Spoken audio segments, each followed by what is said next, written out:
Muy buenas noches a todos, excelente fin de semana.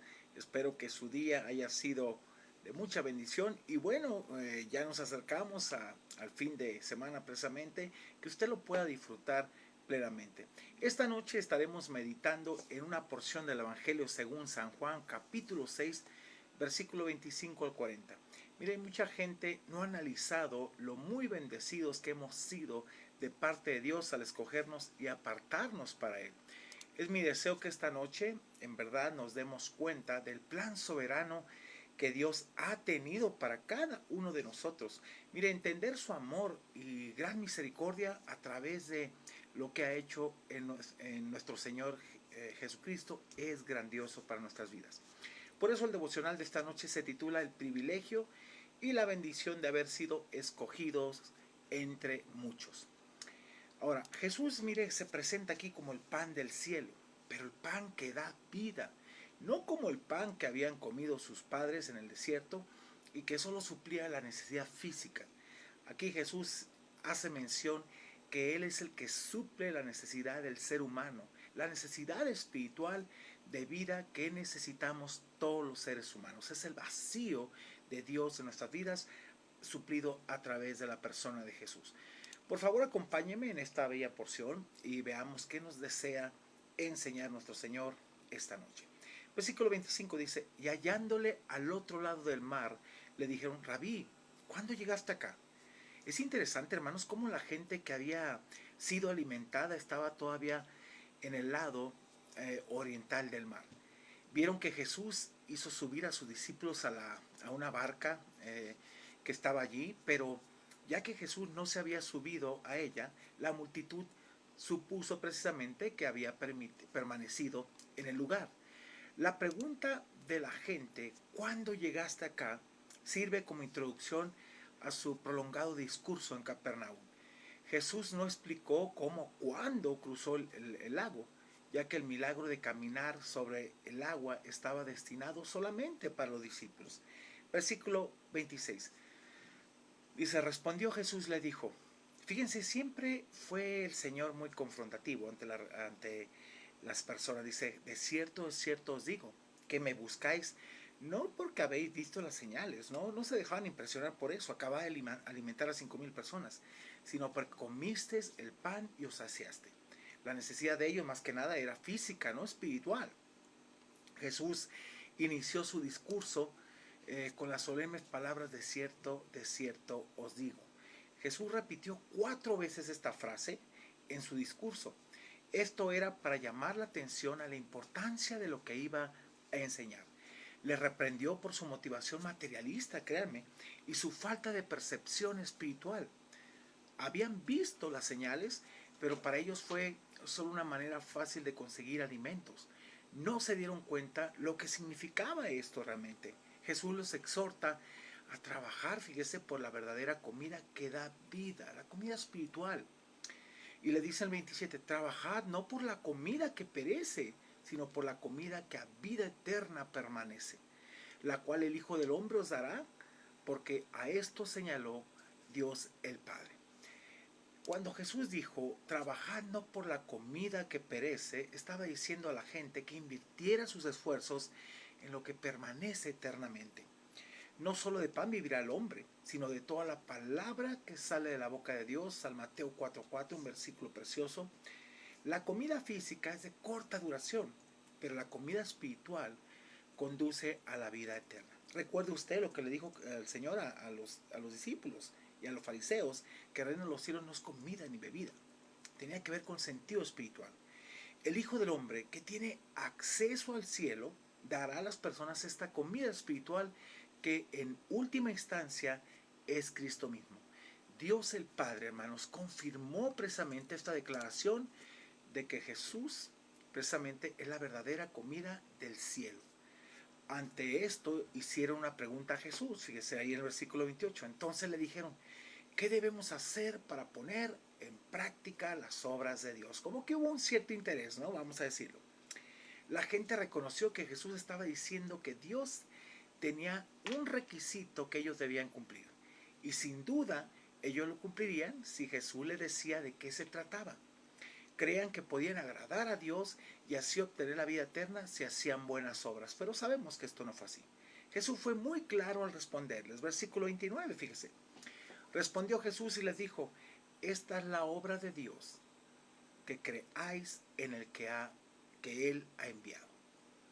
Hermanos, todo lo que tenemos que hacer nosotros, en cierta forma, y lo he dicho varias veces, es haber estado en el momento, el tiempo y el deseo de Dios para alcanzarnos. Aquí la respuesta de Jesús a su pregunta contradijo claramente lo que estaba pasando. No podrían agradar a Dios haciendo buenas obras. Solo hay una obra de Dios. Esta es la única cosa que Dios estipula. Necesitamos poner la confianza en el que el Padre ha enviado, en Cristo.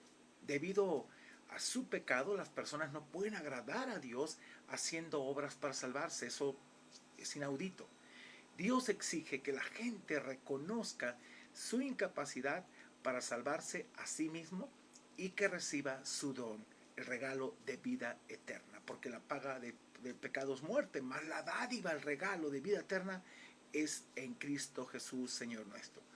Ahora, es increíble cómo no entendió la gente lo que les decía Jesús y exigen algo visible para poder creer. Versículos 30 y 31, le dijeron, entonces, ¿qué señal pues haces tú para que veamos y te creamos? ¿Qué obra haces? Eran muy dados a ver las cosas, la vista, todo por vista. Fíjense las palabras de Jesús, le dijo a Tomás, le dijo, tócame, y no seas incrédulo y escéptico, sino creyente, conviértete en verdad. Y en el 31 dice, nuestros padres comieron el maná en el desierto, como está escrito, pan del cielo les dio a comer. En respuesta, hermanos, las personas demandaron una señal milagrosa. Los judíos piden señal. Pensaban que el orden divino era primero ver y después creer. Sin embargo, no. El orden divino es creer y ver. Y ellos no tenían fe, ni percepción espiritual, pero entendían que Jesús estaba proclamando algo nuevo. Se había dicho que Él era el mayor, era mayor que Moisés. Su razonamiento era, si tú eres mayor que Moisés, haz cosas mayores que Él. Recordemos que Jesús alimentó a más de 5,000 personas y ellos eran muy dados a creer en base a las señales y no a poner su fe en quienes le decía que Él era. Jesús les recordó que Moisés les dio el pan del cielo, precisamente que Moisés no les dio el pan del cielo, sino fue mismo Padre Celestial. Moisés no tenía esa capacidad, fue Dios. Versículo 32. Dice, Jesús les dijo, de cierto os digo, no os dio Moisés el pan del cielo, mas mi Padre que os da el verdadero pan del cielo. ¿Sí? Es interesante. Dios mismo les estaba mandando a Cristo el verdadero pan del cielo para sus vidas. Era una revelación solemne, de cierto os digo. Jesús corrigió sus tres ideas, fíjense, corrigió sus ideas de tres maneras. Primero, uno, el Padre, no Moisés, le dio el maná. Dos, el Padre seguía dando maná en aquellos días, no solamente en el pasado. Y tres, el verdadero pan del cielo es Jesús, no el maná. Ahora, ellos comieron este maná. Ahora Jesús pide que este maná sea comido, o sea, creído en toda la extensión. Así, la supuesta superioridad de Moisés y su señal se desvanecía. El maná era comida para el cuerpo y era útil, pero Jesús es la provisión completa de Dios, hermanos, para la gente durante toda su existencia. Jesús dijo varias ocasiones que Él había descendido del cielo. Y Jesús les mostró que Él venía del cielo, que tenía la capacidad de darles vida espiritual a las personas. Lo que dice Efesios 2.1, y Él, Cristo mismo, os dio vida a vosotros, vida espiritual, ya tenemos la física. ¿Cuándo nos dio esa vida? Cuando estabas muertos en delitos y pecados, que se llama regeneración, para que nosotros pudiéramos creer al mensaje. Versículo 33, porque el pan del cielo, que es aquel que descendió del cielo y da vida al mundo. Dios es la fuente, hermanos, precisamente de toda vida. El Hijo tiene vida en sí mismo y ha venido para dar a la gente vida real y duradera. El pecado nos aparta de Dios, que es vida, y precisamente y mueren espiritualmente y físicamente. Cristo ha descendido del cielo para dar vida al mundo, por lo tanto Jesús es el verdadero pan de Dios. Aún fíjese, cuando precisamente con lo que les mencionó Jesús no entendieron y siempre estaban pensando en lo que llenaría su necesidad física, mas no espiritual. Versículo 34. Le dijeron, Señor, danos siempre este pan. Como la mujer samaritana, que le decía, Señor, dame esa agua para que yo ya no venga a sacarla, ya no quiero estar trabajando en esto. No había entendido la esencia de lo que era esa vida espiritual a través del Espíritu Santo. La multitud, hermanos, no alcanzaba a comprender que Jesús era el verdadero pan que estaba describiendo. Como la mujer junto al pozo pedía esa comida mejor y la querían tener continuamente, siempre, no como el maná que duró solo 40 años. Jesús les vuelve a aclarar quién es Él y le dice en el 35, Jesús les dijo, yo soy el pan de vida, el que a mí viene nunca tendrá hambre y el que en mí cree no tendrá sed jamás. Se habla de esa renovación del Espíritu Santo sobre nuestras vidas. Yo soy el pan de vida. Esto, fíjese, corrigió dos errores más en su pensamiento. El primero, la comida de la que él les hablaba se refiere a una persona, no a un bien. Y dos, una vez que alguien está en una relación correcta con Jesús, encuentra una satisfacción que es eterna, no temporal. Jesús es la comida que necesita el hombre, el ser humano. En la cultura occidental, el pan es a menudo opcional, pero era esencial en aquel tiempo y cultura. Jesús prometió, el que a mí viene nunca tendrá hambre y el que en mí cree no tendrá sed jamás. Los nunca y los no van muy acentuados aquí en el griego. Jesús sabía muy bien bien quién creería en él y quién no. Podemos darnos cuenta de su omnisciencia como Dios mismo. Mas os he dicho, dice, que aunque me habéis visto, no creéis. Jesús respondió a la multitud por su falta de fe en él. Tenía el gran privilegio de verlo y aún así no creían en él. Ver no necesariamente conduce a creer, hermanos. Hay mucha gente que ve las cosas, pero esto es cuestión de fe. Por fe uno cree. Yo no estuve ahí en el sacrificio de Cristo, pero por fe creí lo que dice la Biblia y obviamente acepté al Señor. Versículo 37 dice, todo lo que el Padre me da, vendrá a mí, y al que a mí viene, no le echo fuera. Qué interesante, hermanos. Aquí vemos la elección de Dios tan perfecta sobre nuestras vidas. La vida de nosotros depende del Padre también, que se la da al Hijo, nos da a nosotros para que Él, en cierta manera, nos conserve. Es una elección perfecta aquí, es lo que llamamos predestinación. Todo lo que el Padre me da, vendrá a mí. Nadie viene al Padre sino es por medio del Hijo. Y al que a mí viene no le echo fuera, dice. Jesús le dio la última explicación por su falta de fe. El Padre, fíjense, obra soberanamente en la vida de las personas, hermanos. Existe una elección divina que constituye el regalo del Padre para el Hijo. El Hijo no se preocupa de que su obra sea ineficaz, porque el Padre capacitará a la gente para que venga a Él. Y es una preciosa elección soberana que Dios hace sobre nuestras vidas. Jesús tiene confianza y también muchas personas pueden adquirirla. La respuesta, por ejemplo, del hombre paralítico a la pregunta de Jesús, ¿quieres ser sano? El que viene a Jesús en busca de salvación no será echado fuera. Y viene precisamente porque movido por el Padre hace esto. Jesús les hace referencia que vino a hacer la voluntad de su Padre, no la de él. Versículos 38 y 39, por favor. Porque he descendido del cielo no para hacer mi voluntad, sino la voluntad del que me envió. Y esta es la voluntad del Padre, el que me envió, dice, que todo lo que me diere en esa voluntad soberana y en esa predestinación, dice, no pierda yo nada, sino que lo resucite en el día postrero.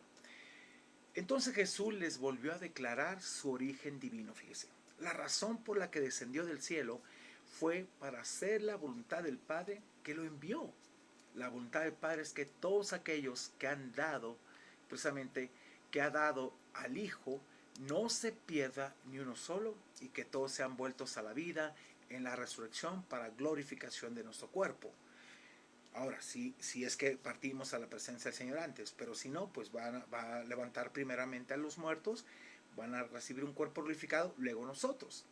Este pasaje es enfático al afirmar la seguridad eterna del creyente. No hay pérdida de salvación. Y precisamente nos lo dice ahí, hermanos. Dice, y está la voluntad del Padre, el que me envió, que todo lo que me diere no pierda yo nada, sino que lo resucite en el día postrero. Jesús menciona el deseo del Padre y la tarea tan específica que el Padre le encomendó y que debe llevar a cabo en este mundo. Versículo 40. Y esta es la voluntad del que me ha enviado, es que todo aquel que ve al Hijo y cree en Él tenga vida eterna, y yo le resucitaré en el día postrero. Este versículo repite, refuerza las ideas presentadas en las anteriores, hermanos. Aquel que ve y cree precisamente en Jesús para salvación tiene su destino eterno asegurado. El decreto divino así lo afirma. Tiene vida eterna y será resucitado en el día postrero. ¿No le anima a saber esas grandes verdades y lo reta a vivir plenamente para Dios? Hermanos, usted es la elección de un acto soberano y cuidado por nuestro Señor hasta el día de la redención adquirida. Así que le animo a agradecer, a orar y esperar a vivir para Dios sin reservas de aquí en adelante. Mucha gente cuestiona mucho la predestinación y dice, pero ¿por qué a uno sí? Bueno, ¿y cuál es el problema? ¿Cuál es el problema? Es un privilegio que Dios nos haya escogido y nos haya apartado para Él. Yo no voy a estar peleando con eso con Él. Al contrario, voy a agradecer y agradezco por todo lo que ha hecho. Lo que el Padre hizo y me hizo llegar a la presencia de Cristo a través de esa vida que puso para que yo pudiera creer en su Hijo, en el sacrificio perfecto que me lleva a la presencia de Dios. ¿Por qué no agradecer? ¿Por qué no orar? ¿Por qué no tomarte un momento y decir gracias Dios porque tú me elegiste desde antes de la fundación del mundo para estar contigo? ¿Por qué entrar en pleito con mucha gente, ¿no? Que como mucha gente que a veces, no, pastor, se me hace injusto. ¿Y por qué injusto? Dios no es injusto, Dios es justo. Y al contrario, lo que Él hace siempre permanece para siempre. Te invito a orar y que este fin de semana sea de mucha bendición para tu vida, pero dale gracias a Dios por esa elección soberana que Él te eligió para tener esa salvación. Padre, gracias te damos por esta noche que nos permites terminar este fin de semana, este viernes, pero sobre todo conectados contigo, reconociendo tu plan soberano sobre nuestras vidas. Padre eterno, lo que hiciste desde la fundación del mundo y antes, Señor, de ella, el alcanzarnos, el predestinarnos, el saber que vamos a ser tuyos, Señor, a través de la persona de Cristo, es maravilloso. Te bendigo, Señor, y te doy gracias en verdad por lo que has hecho. Y te pido, Padre, tu bendición para nuestras vidas en cada momento. Y que, Padre, aprendamos a ser agradecidos, a vivir por ti, para ti, y darte alabanza y gloria todos los días por lo que tú eres y has hecho. Gracias, Dios, por pagar por nuestros pecados. Gracias por tu Hijo Jesucristo, el cual murió en la cruz del Calvario. Y gracias por haberlo enviado con esa comisión de, Padre, tú llevarnos a tu presencia a través de él. Te bendecimos, te honramos y te damos alabanza en esta noche. En el nombre de Jesús, amén y amén. Que Dios les bendiga, excelente noche, y nos vemos, si Dios quiere, el domingo a las 11 de la mañana. Bendiciones.